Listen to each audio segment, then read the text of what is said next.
The Urban League celebrates half a century in Lexington.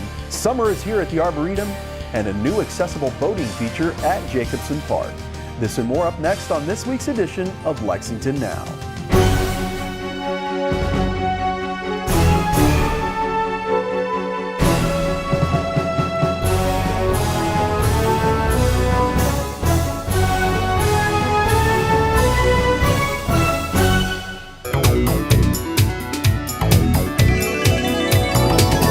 I'm Neil Noah, and this is Lexington Now. In the 1960s, Lexington began the process of joining the National Urban League. Now, 50 years later, the league celebrates the enormous positive impact it has had on our community over the last half century. I want to first thank you all for coming out to help us celebrate this very, very special day. 50 years ago today,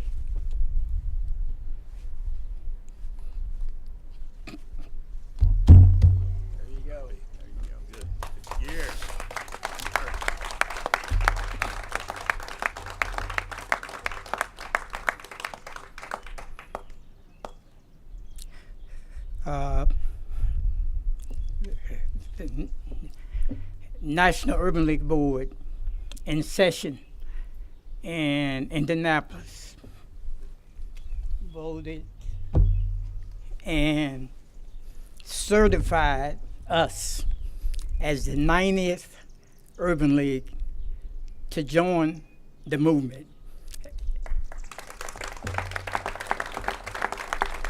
It says, Certificate of Affiliation, Lexington Fayette County Urban League with the National Urban League as a community service agency designed to secure equal opportunity for Negro and other disadvantaged citizens.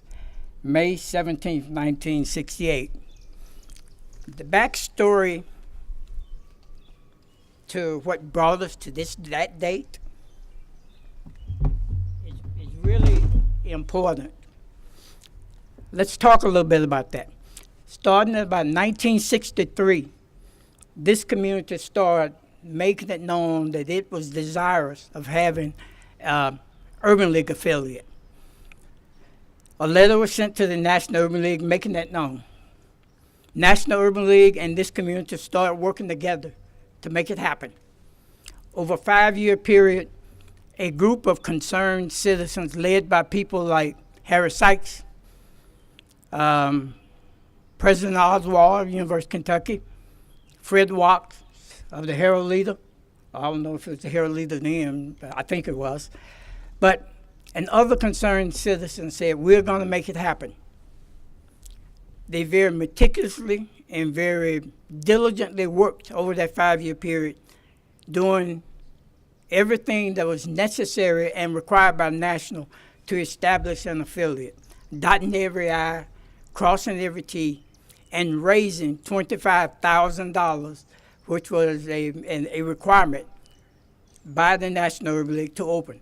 In fact, they raised $25,700 to get this affiliate open. The affiliate opened in October of 1968. I want to say thank you to PG for the guidance, the stability and support in times of adversity and difficulty and challenge and turbulence in our city. That's what he has been, and that's what the Urban League has represented for so long. And so I just ask you to join me by putting your hands together to thank the Urban League and CB and PG. I said CB. I'm so accustomed to putting you two together. Thank you. You know I wanted to say that too. I'm going to do now what mayors often do, and that is to present a proclamation. And this is one. Thank you, Councilmember James Brown. Thank you, sir. And this is one that sometimes I don't get to write every word of these, I confess. But on this one, I had a pen in a lot of it. And and there's 1, 2, 3, 4, 5 whereases. Sometimes I don't read all the whereases, Thomas, but today I'm going to read every single one of them, if y'all don't mind. It says, Urban League of Lexington, Fayette County Day.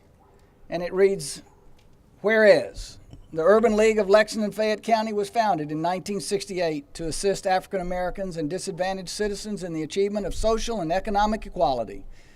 And whereas the Urban League offers programs in job training, education, computer skills, community development, affordable housing, and advocacy. And whereas since the early 1980s, the Urban League has built or renovated over 260 houses and apartments for families, seniors, and individuals that are together valued, as CB said, at worth $26.3 million.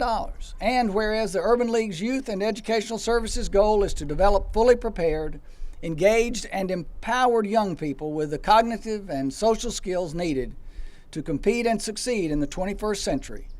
And whereas Porter G. Peoples Sr., a native Kentuckian, has served faithfully as executive director of the Urban League of Lexington, Fayette County since 1972 and has demonstrated extraordinary dedication to the betterment of the full city of Lexington and its citizens.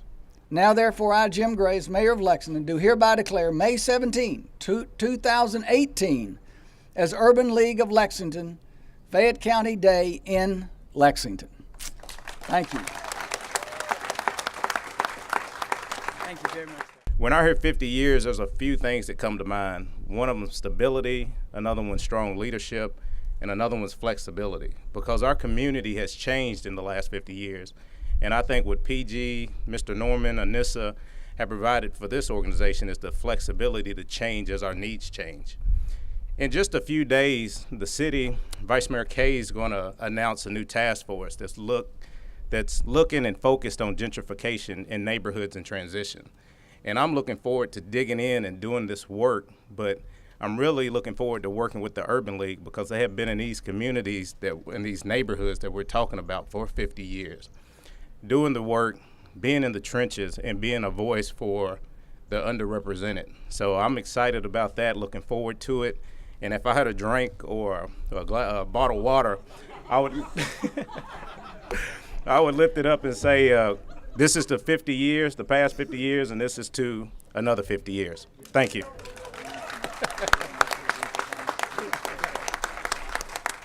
You can watch the entire event on our YouTube channel at Lex TV. The Arboretum's goal is to educate and inform the public about many of the natural wonders we see around us every day in the Bluegrass State. Jackie Gallimore explains a few of the differences between a park and a public garden and fills us in on some of the upcoming events. The Arboretum's a great place to visit during the summertime. We're open dawn till dusk, and the visitor center is open every day of the week at various hours. And we have a lot of events going on during the summer. In June, we have our Junior Master Gardener Camp, which is June 11th through 15th. It's for years 8 to 12, and they basically use the Arboretum as a living learning lab, learn all about gardening and soil, and it's a lot of fun. And we still have room in the June session to sign up. And then we also are having a 100-acre 5K for the first time ever at the Arboretum. It's June 23rd at 8 a.m. And you can sign up through John's Run Walk Shop.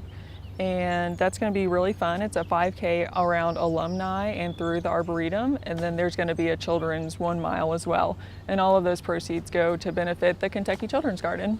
The most popular thing is the Walk Across Kentucky, which is the 2-mile loop that goes all around the Arboretum, and that features native plants of Kentucky from the different regions. And then we also have the Home Demonstration Garden, which is right outside the Visitor Center, and it features different rooms that you can kind of copy off of for your home garden, and it's just beautiful to walk through.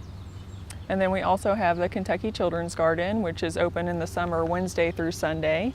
And it's a lot of fun. It's 2 acres designed just for kids and families. And there's a wading stream, there's a fishing pond, there's a model train that runs. at different times during the day. And we also do educational programming every day that we're open. The Arboretum is a public garden. The difference between a public garden and a park, there's several. Every plant that's placed here was placed here intentionally, either for education or for showing what you can do in your garden or for enjoyment. But for that reason, we want to show them a lot of respect. So we don't want to hang hammocks, for example, or pick flowers, because we want to leave that stuff here for everybody. But also, some of the other differences are we actually conduct research here on the plants.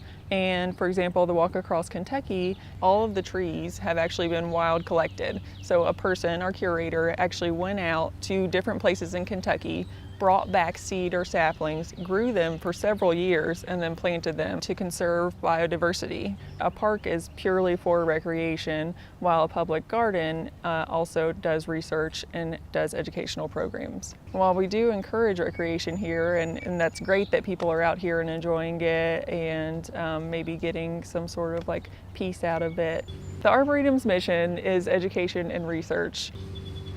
So we can always use volunteers at the Arboretum. They help us do a lot of things that we wouldn't be able to do without them. So in the Kentucky Children's Garden in particular, they do everything from being a greeter at the gate to running the model trains to helping us with field trips and different events.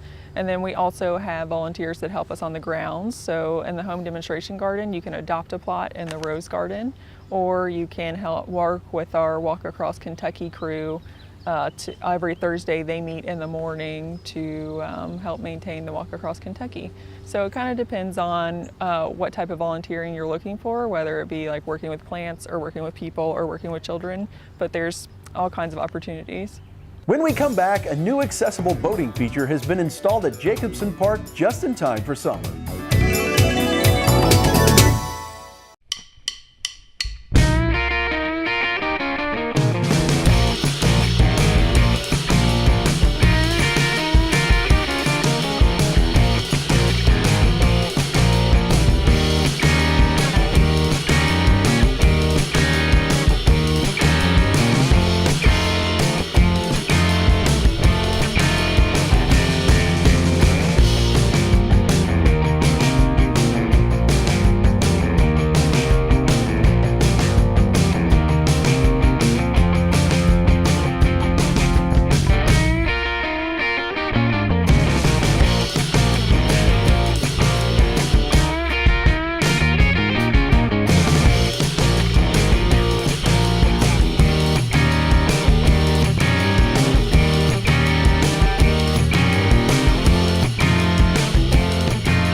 I'm Sergeant Randall Combs with the Lexington Police Traffic Unit. Accessible parking is a valuable and necessary resource for people with disabilities, and that includes the striped area next to accessible parking spots. These are access aisles, and it is illegal to park here, even if you have an accessible parking permit. Access aisles are necessary for me to get into my vehicle. They are there because many of us need that space to use our ramps or to transfer into a wheelchair. It's frustrating when a car is parked in the access aisle because I don't have room to get into my van. Police and Lex Park are writing tickets when they see vehicles parked in an access aisle, and the fine is $250. Know where and where not to park. Keep the access aisles clear. Thank you and drive safe.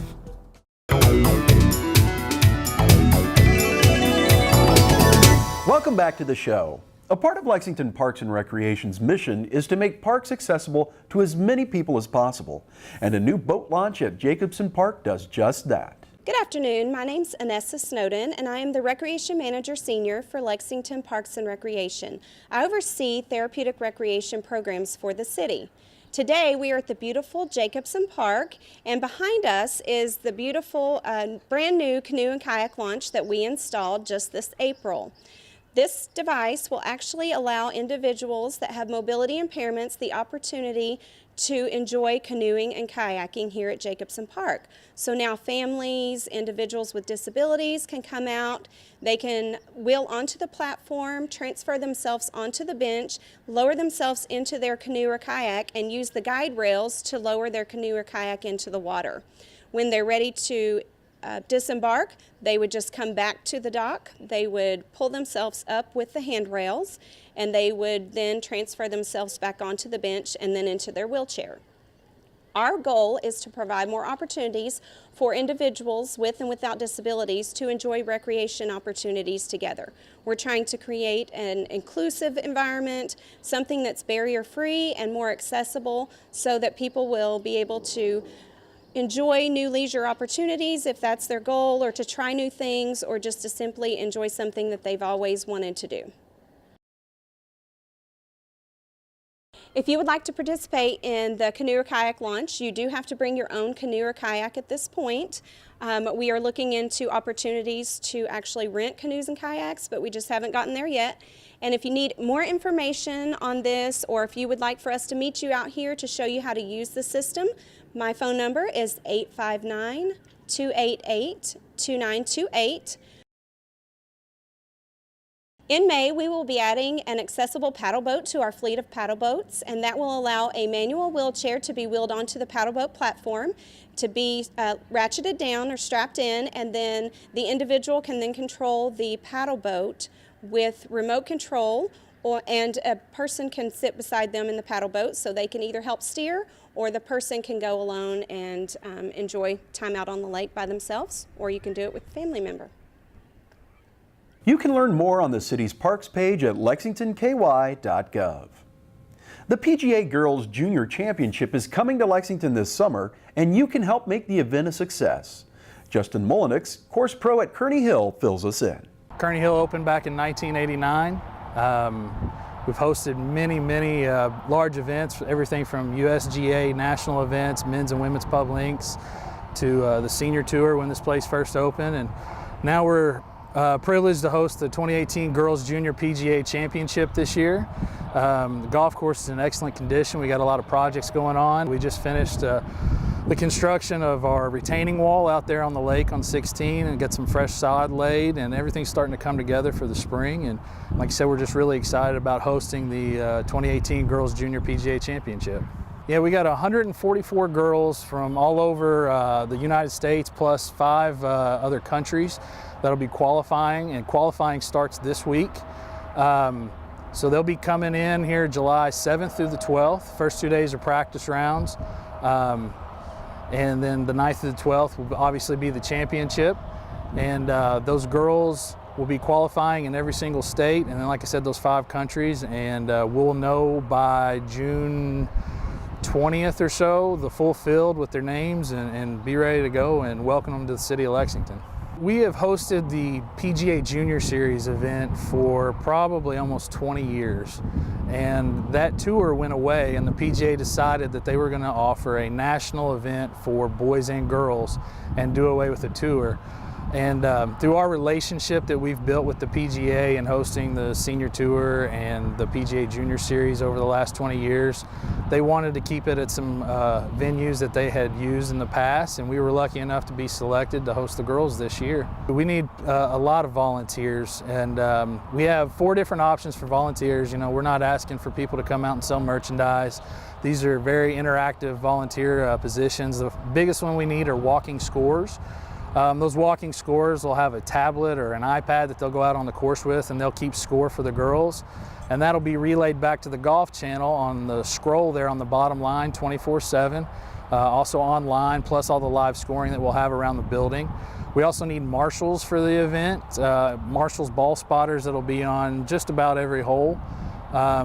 We also need people to operate the big magnetic leaderboards that you see like when you're at the Masters, those old-time scoreboards. We'll have, I think, 6 of them set up out here, so we're going to need people to operate those. And then we also need people to help with scoring control. They'll work hand in hand with the PGA, checking scorecards, making sure things are entered correctly into computers. So we're looking for roughly about 100 people per day for the first 2 days of the championship, and then the last 2 days on the Wednesday, Thursday, that number goes down significantly because of the cut in the tournament. The best way to find, to get the information to volunteer, if you go to playgolflex.com, there's a link on our website that'll take you to the volunteer forms. You can also pick them up at any of our city golf courses, fill that out, return it to any of the city golf shops, or mail it to me here at Kearney Hill Golf Links. or you can email it to me as well.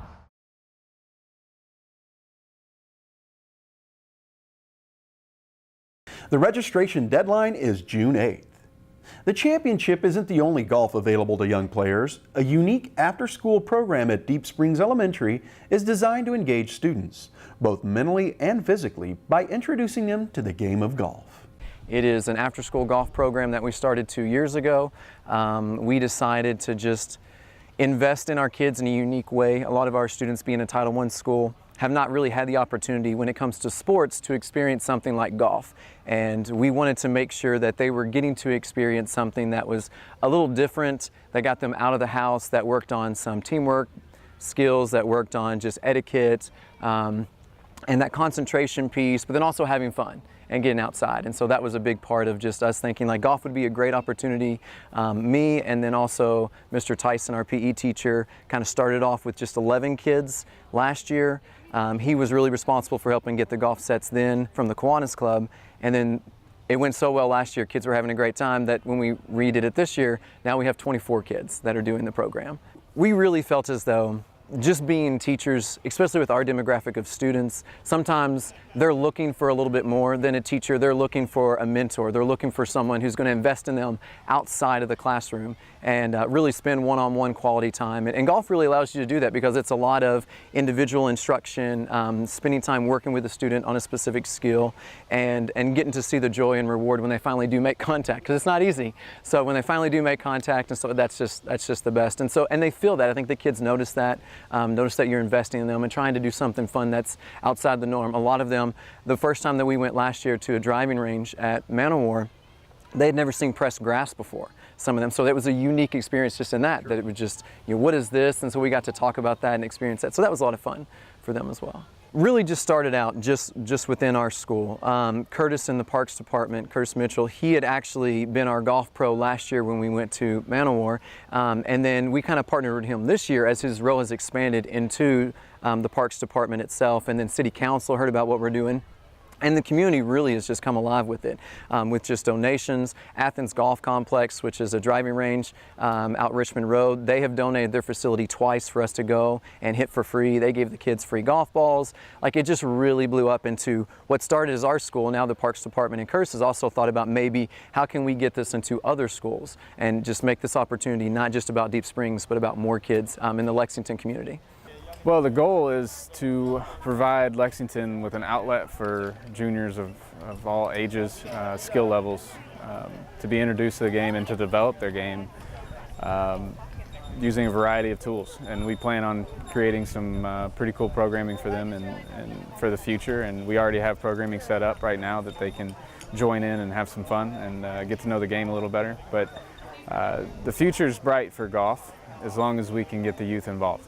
We're providing Meadowbrook Golf Course, which is a great asset for juniors and beginners of all ages, really. So it allows them to come out here, hit some balls at a par 3 course, so it's not as big and intimidating as some of our other courses could be to them. So it gives them an opportunity to kind of get started with the game and comfortable and get to know it a little better.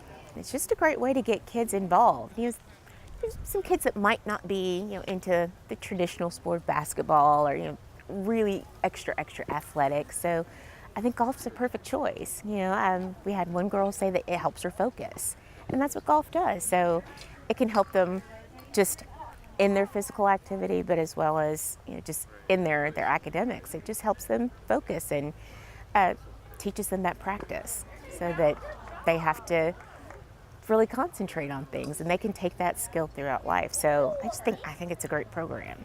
There are several meetings we will be covering this week at Lex TV, including the Board of Architectural Review on Wednesday and the Council's Links Report Out and the Planning Commission on Thursday. These meetings will be live on Channel 185 and on our live stream, and you can find any televised meeting archived at lexingtonky.gov/LexTV or find our other programming here or on our YouTube channel, Lex TV. That's all for this edition of Lexington Now. Keep up with us on social media and check out the latest traffic updates on Twitter at LexRex or catch our live traffic cams on lexingtonky.gov. For the staff and producers at Lex TV, I'm Neil Noah, and that's it for now.